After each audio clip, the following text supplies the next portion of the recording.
Tra-la-la-la-la-la-la-la-la-la-la-la-la. I can't get that song out of my head for the longest time. It's been in my head for the last 2-3 days. I don't know why, but it's in my head. That dude must be making some serious publishing royalty money. And Django. Check out that movie, Quentin Tarantino's Django. I saw it yesterday. You know, just decided to spend some quality time, just chill out, you know, away from the gaming malarkey, and taking that movie. Good movie, man. Good movie. Strong performances by a good ensemble cast. For me, the actor that played the German bounty hunter, the lead with Jamie Foxx, excellent. He stole the movie for me, man. You know, stole it. Script wonderfully written. Beautiful movie. Quentin Tarantino is a guy that basically just puts it into an art form, makes violence an art form, you know. So yeah, check out that movie. And Spike Lee, stop hating, man. For real. You're a brother, love you, man, but stop hating. Anyway, moving on swiftly. Greetings, one and all. This is Rhythm Works, and welcome to my channel. And today, this has been brought to you by none other than Darth War 412, or whatever his freaking gamer tag is, because he's now the reigning world champion dumbass.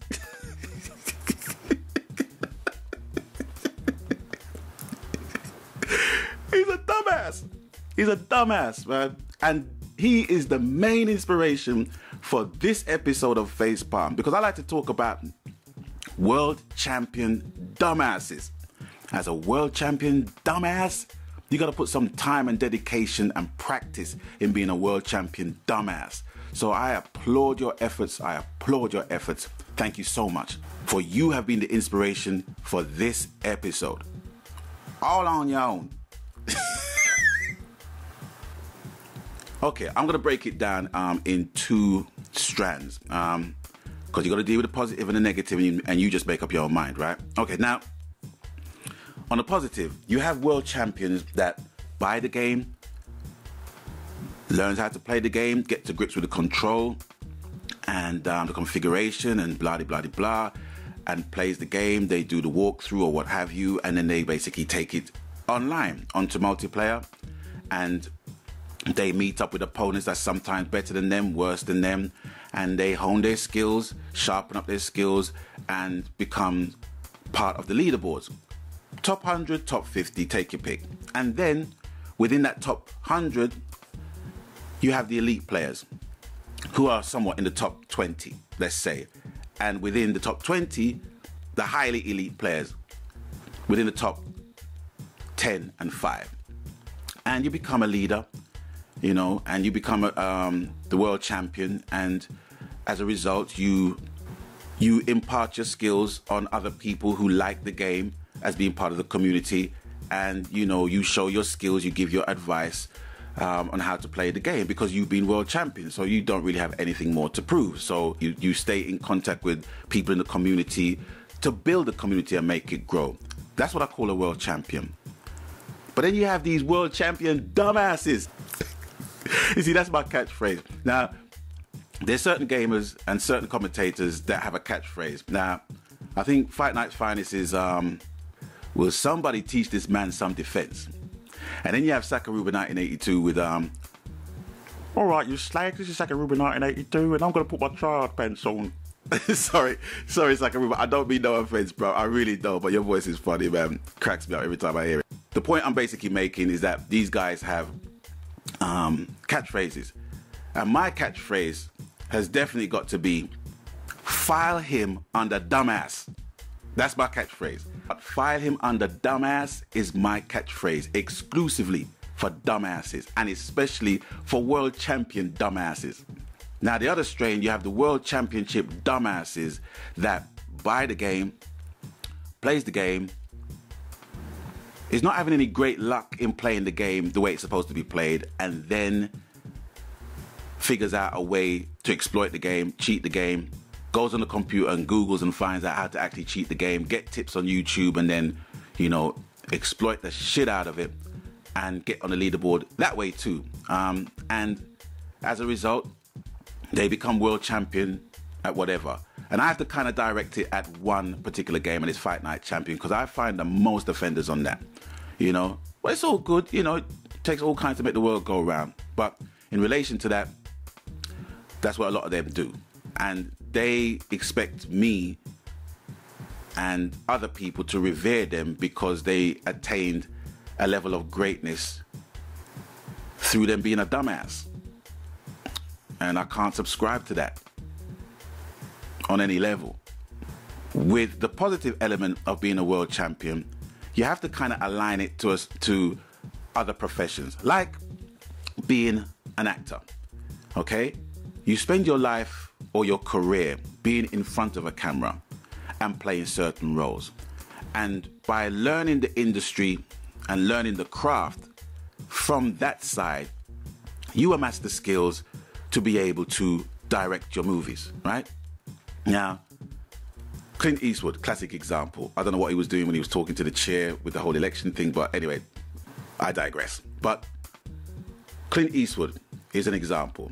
He spent his career in front of a camera, starring in spaghetti western movies, Dirty Harry movies, and the like, and became so successful at it that he became a director, formed his own company called Malpaso.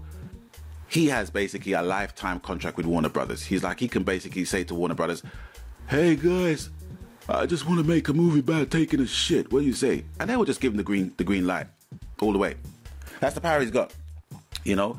But I digress again. But the point I'm making is that he's taken it from one level of greatness to another level of greatness, and people are being inspired by him, you know. So they would go to the Screen Actors Guild, or they would go to certain workshops and talk about his skills and, you know, and techniques in making movies and what have you. So he can share them with everybody to make the whole industry grow. Now with World Championship dumbasses, that's not going to happen because they're so wrapped up in their dumbassness, in their dumbass kingdom, that they're missing the point of what being a part of the community is basically sharing the wealth, sharing the knowledge, so we can keep certain games alive. And with Fight Night Champion is entirely one of those games, which kind of forces two strands of people. You have the people that basically try to keep the game sim, try to keep it straight, and you have the World Championship and other dumbasses who revere them same dumbasses trying to basically own the game by coming out with that shit. And it doesn't make sense because you might have it in your head filled with illusion or delusions of grandeur that that's all you need to do. But being a world champion, you know, it involves a lot more than that. I'll give you some examples of people being world champions. Okay, number one, Will Johnson. He's the highest earning Call of Duty player. He earns like around $50,000, $60,000. Now that's more than what people earn in a year. And he earns that by playing computer games. And he's a young guy. And I've seen videos on the guy and he's pretty decent by all accounts. Other people might have some shit to say about him, but then again, hey, you know, you can kind of pick sense from nonsense where that's concerned. Then you have Jan Mardenborough. He's the youngest GT Academy winner. He's won that thing so many times that racing car companies are just basically throwing blank checks at the guy. Want him to basically drive racing cars for a living and be a part of their racing team. And that's all based upon playing a computer game, all right? Then you have Jacob Gabby. He scored the highest margin of victories against a computer. Played FIFA 13, right? And beat the freaking thing like 100 and odd to nil, right?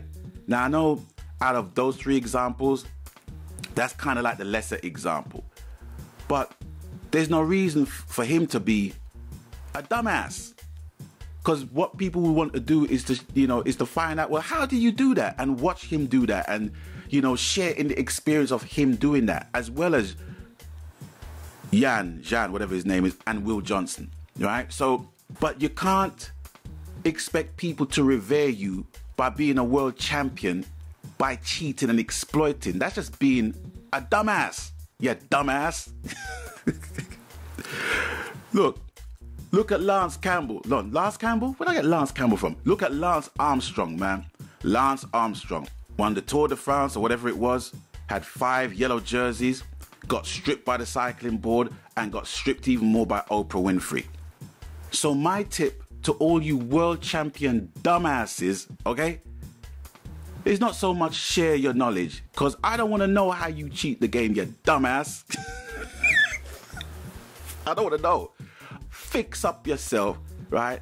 Play the game like how you're supposed to play the game, so everyone can benefit and lift the game up, so that we can have better experiences than having to face the like of you dumbasses that jack up the game and jack up the game for everybody and jack up the whole experience, so that we all can revel in your dumbassness, you dumbass. I got no time, I got no more time. File him under dumbass, man.